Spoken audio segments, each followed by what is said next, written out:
Woo! Another episode of Spencer Uncensored. It's episode 65. What's happening, everybody? Let me fix my well, that's not gonna work. Anyway, what's going on? I trust you've had a good week. Right now, we're cruising through the month of April right now at the time of this recording, but of course it lives for all posterity out on the internet. As a matter of fact, I was reminded of that particular truth today because I had someone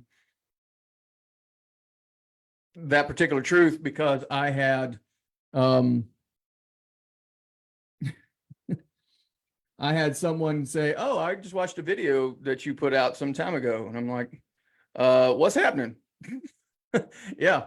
And anyway, this stuff goes for posterity. I searched my own name earlier and looked on YouTube, and there's stuff from like 4 different channels I have done from like 14 years ago. This stuff lives forever. So right now, it is April of 2024 when we're doing this recording. And now, having been in the business now almost 2 decades, and when I say the business, I'm specifically referring to what most people would label as the coaching business. I'm going to share with you guys tonight the distinctions on what makes coaching versus consulting versus counseling. That's what we're going to talk about tonight, because those conversations seem to come up on a regular basis. So if you guys are here for the ride, let's make it happen. I'm just checking to make sure I've got my stuff over here. So if you guys start talking, I can see you and hear you and make sure I respond to you. If you got questions or need anything, feel free to reach out over here on the comments, wherever you might be seeing this. Drop it in the comments, ask questions. Let's talk. Let's have a conversation, because that's how this stuff gets done. We just onboarded one more person, another person to the Unshakable Agent Pro, and that is the highest level of process we have. This is an agent been in the business for a while, luxury agent, and she is excited about doing this. And I thought, you know what, how awesome it is to go into a coaching relationship with excitement rather than this is an obligation. It's something I've got to do, right? So it kind of charged me up a little bit on talking about the differences between what people think coaching is. So I'm going to share with you the differences. Then I'm also going to share with you 4 specific things that coaching does, or at least specifically with me, and what we're doing differently, or what we do, and what we believe coaching does. And then we're going to go from there and see what happens from there. Usually these things go for about 20 minutes. So we'll see, right? Let's talk about this. Coaching, counseling, consulting. I don't know how many times I'll get into a conversation with agents and they start having discussions with me about their personal situations, and they start unraveling all the pain and the problems and the traumas. They love to use the word trauma. Well, that's kind of a buzzword these days, trauma, right? We want to talk about why we do what we do and who we are and all that kind of stuff. Though I believe those things are useful in helping someone move forward, I don't necessarily believe that that's the space in coaching to go deep and start repairing problems from the past. Because the truth is that's the field of counseling. Counseling really helps people determine the why, and they really get into more of that non-directive therapy discussion of helping someone repair, right? It's a health conversation of getting them back to center. I don't really believe that people are broken per se, although I have met some people that you would consider broken. There's been times where I felt maybe I was broken, but the truth is I don't think we're really broken. I just think that we have ineffective strategies on helping us move forward. So counseling can be useful for helping someone go from below average to average, from I hesitate to say broken to fixed. That's the context of counseling. And I'll tell you this, I'm pretty sure this is going to get snipped up by the team, and they're going to put this out there in the internet world, and somebody's going to get the portion of this and not the whole context. I challenge you guys to watch this whole thing before you just go ahead and start shooting shots at me about counseling. I believe there's a time and place for counseling and for therapy, but when I talk about coaching, I'm helping people move forward. And so counseling is not the same thing as coaching. Do we ever deal with any situations of where past baggage shows up? Yes, but we do it differently in terms of how we move people forward. As a matter of fact, I can more than once, I've had 2 that I can think of right off the top of my head, 2 incidences where I had a therapist call me to ask me more about what were the process we were going through, because what we were doing was helping their client, right? Their patient, my client, right? So we were working on the same person and they were seeing results. Like, Spencer, what are you guys doing over there in that coaching relationship? So yes, we end up working on some things from the past, but it doesn't necessarily mean that's what we got to work on. And I think we're, as a society, very caught up in the conversation about why we do things. I think it's more useful for us to talk about how we do things, because if you get deep into the how you do it, you're going to get better at clarifying how to move out of it or change it, right? I'll give you an example. Somebody says, I'm not very self-confident. I have no self-confidence. And the question then would be, well, tell me, how confident are you in that? What do you mean? Well, you seem pretty confident that you don't have self-confidence. And immediately their brain starts kicking in and they start going, well, I mean, yeah. How do you know that you don't have self-confidence?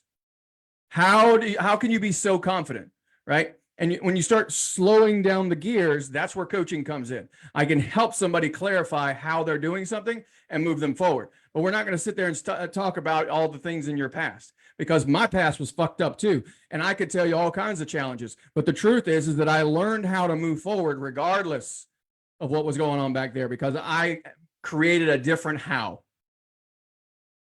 Forget why, how, right? What do you want? Why do you want that? Who do you have to become? Then the how. That's the syntax, and we teach that all the time. All right, that's counseling. Consulting is telling somebody what to do. And I think a lot of coaches are really in this space. They're really in the consulting space more than just coaching, because consulting is telling someone how to do or what to do, right? Go do this, go do it. Let me show you how I did it. It's more of a mentoring relationship. It's that the consulting space is a training space.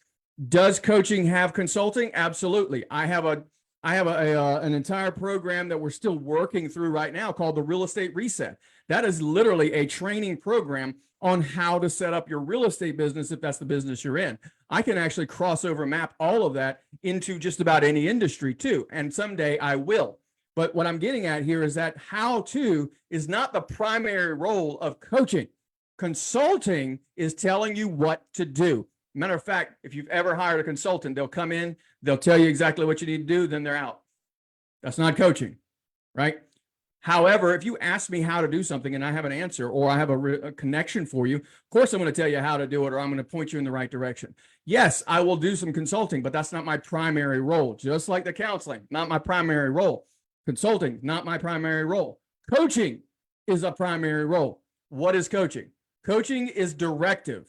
It's taking someone who is average, someone who is getting results and wants to get more, wants to be above average, wants to do more than what they've done in the past. They want a higher level of performance. That's where you come in with a coaching conversation, because we can talk about just the mechanics all day long. But until you marry that to the conversation around mindset and movement, until you get mindset, mechanics, and movement all together, you're not going to get to the high performance level.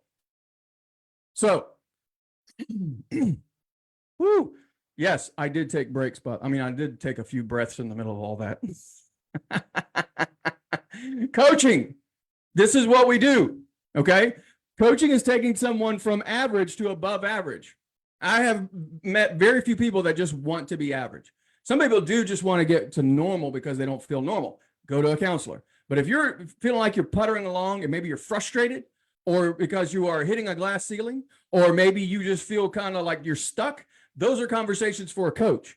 Or maybe you're in that fourth pattern that I talk about, which is the unshakable pattern. You're looking for that competitive edge. Get a coach. That's what that's about. What do I do? What do I believe that a coach does? There's 4 things, okay? This is Spencer. This is not everybody else. Spencer Combs says this. Other coaches may do something similar. They may actually fall in line or agree with it. There may be some that don't agree with it. It doesn't matter. This is what I've been doing for almost 2 decades. 4 things. Number 1, if I can help you maintain focus, not just what you want, but why you want it, half my job is done.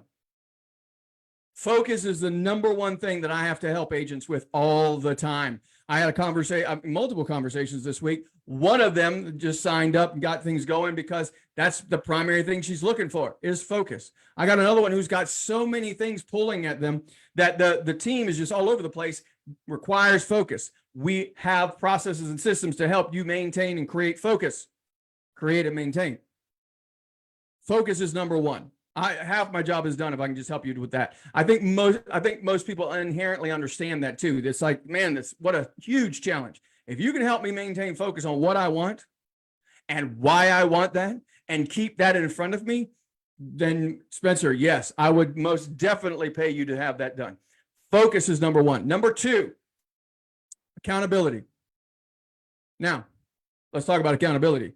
Not from the traditional sense of the word where I say, hey, how'd it go from last time? And you say, oh, well, I didn't quite get to it. I'm not going to whip out a wet noodle and beat you over the head with it. This isn't a conversation of just making you feel bad or guilt you or shame you for something you did not do that you said you wanted to do. There's few people that I actually ever talk to that are excited to tell me they did not do something they planned on doing. There is that element. But when I say accountability, it's a conversation around the ability to account. Right? Tracking your information and then reading that information and then interpreting it. What does it mean? What's the feedback? And by doing that, it helps you tweak and design and strategically shift everything that's going on in your business so that you can increase the speed and or the efficiency. We're looking for efficiency or effectiveness. Accountability is number two. I've yet to meet anyone who's like, yeah, no, yeah. You already got that. Anyway, number three, the third thing I'm here for is consistency. Guys, I've been preaching this for years. Coaching helps with consistency because everybody knows, and it depends on your kind of business you're in, but for the real estate agents in the group, you guys know that it's like a 90-day cycle. From the time that you talk to somebody to the time you see money, it's at least a 90-day cycle, typically. Yes, you can do it in faster time frames, but for the most part, real estate is a 90-day cycle. And so you'll have this accordion effect in your business because you're doing all this stuff, then you got to get it all closed, then you realize you have nothing, so then you go back to lead generation and finding some new business, and you're going up and down, up and down. This is why so many agents have 4 transactions a year, maybe 6 at the most. This is why. The inconsistency is an issue. And so what coaching does is we start working on creating systems and processes and programs to help maintain that higher level of production so that you don't lose sight of everything else. I got an agent right now I'm thinking of out in California. That's all we've done because she's super good at the momentum part of it. We're working on the maintenance side or the mastery portion where we're working on systems. When you put in systems, you can get way more business. By the way, consistency also has to do with the other side of that factor, meaning, or the other side of that formula, right? You could be working on mastery all the time and trying to get everything right and do all these little systems and focus on all your CRM and you're doing all this and that and blah, blah, blah, blah, blah, and never go out and do anything. You're not going to get a consistency that way either. You're going to be consistently broke. That's what you're going to be. Number 4, the fourth thing I'm here for as a coach, growth. Now, when I say growth or education in some cases, I'm not saying that I'm going to impart upon you some inordinate amount of information because it's going to help you, teach you something you don't know. Truth is I think most people know what they should be doing. They just don't do it. When I say growth, I'm talking about you're in your own little circle, your own little bubble. Information that you understand, right? Things that make you feel comfortable. It's your little comfort zone, as some people like to call it. And the goals you have are outside of that bubble. And so through the focus, the accountability, the consistency, everything we've been talking about, you're going to get pushed out of that circle. And the minute you get pushed out of that bubble or that circle, whatever you want to call it, you're going to be really uncomfortable. And in that moment, you're probably going to do the exact same thing we all do when we get outside of that circle. And that's freak out, run back into our circle and go back to what we're familiar with. Some of you are considering right now going back to an old job. Some of you are considering whether or not we should do this or should be doing that. Guys, that's when a coach can talk to you and have a conversation about maybe it's a class we need to take. Maybe it's a book we need to read. Maybe it's somebody we need to shadow. Sometimes something as simple as just asking a question and do one thing, and that's help grow that outer circle. Because at the end of the day, it's not about what the goal is. It's about becoming the kind of person that has that kind of goal. For instance, if you wanted to make $500,000 and you're only making $100,000 right now, the conversation isn't how to go from 100 to 500 as much as it is about how do I become a $500,000 agent? Growth. That's number 4. Now, I got a whole plethora of ways to do it. We have platforms. I got group stuff. I got one-on-ones. I got courses. We're building an entire suite of opportunities for you guys. And I invite you, if you're not already working with me, let's go. What's stopping you? That's what we're doing. So there you go.